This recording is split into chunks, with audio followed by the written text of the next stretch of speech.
আসসালামু আলাইকুম এভরিওয়ান, আশা করি তোমরা অনেক ভালো আছো। আমরা সবাই ধনাত্মক সংখ্যা ফ্যাক্টরিয়াল বের করতে পারি, কিন্তু কখনো চিন্তা করেছো আমাদের নেগেটিভ সংখ্যা কেন ফ্যাক্টরিয়াল হয় না?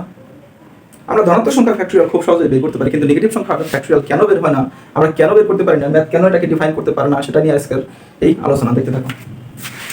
আমরা যদি ফ্যাক্টরিয়ালের মান বের করি, যেমন 5 ফ্যাক্টরিয়াল, এর ভ্যালু কি হবে? 5 থেকে আমরা 1 পর্যন্ত গুণ করে যে ভ্যালুটা পাবো সেটা আমাদের 5 ফ্যাক্টরিয়ালের ভ্যালু। 5 গুণন 3 গুণন 2 গুণন 1 = 120।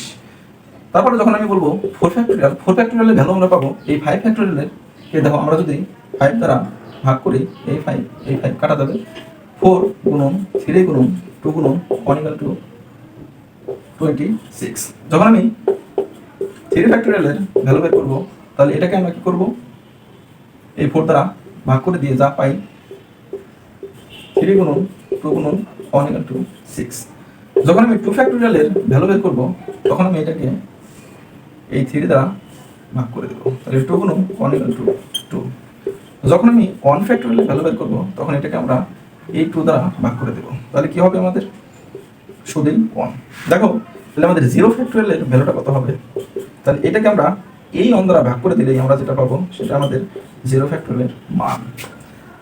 এখন আমাদের সবচাইতে গুরুত্বপূর্ণ বিষয় হইতেছে 0 পরে আমাদের কত আসে? -1 এর ফ্যাক্টরিয়াল কত হবে? -1 এর ফ্যাক্টরিয়ালটা কত হবে? তাহলে এই সিকোয়েন্স মেইনটেইন করে দেখো আমরা এই 1 কে কত দ্বারা ভাগ করতে হবে? 0 দ্বারা। এখন 0 দ্বারা 1 কে ভাগ করলে এটা কি আমাদের ডিফাইন হবে? নো, এটার ভ্যালু আসবে আমাদের আনডিফাইন্ড। এটার ভ্যালু কি আসবে? আনডিফাইন্ড ভ্যালু দেবে।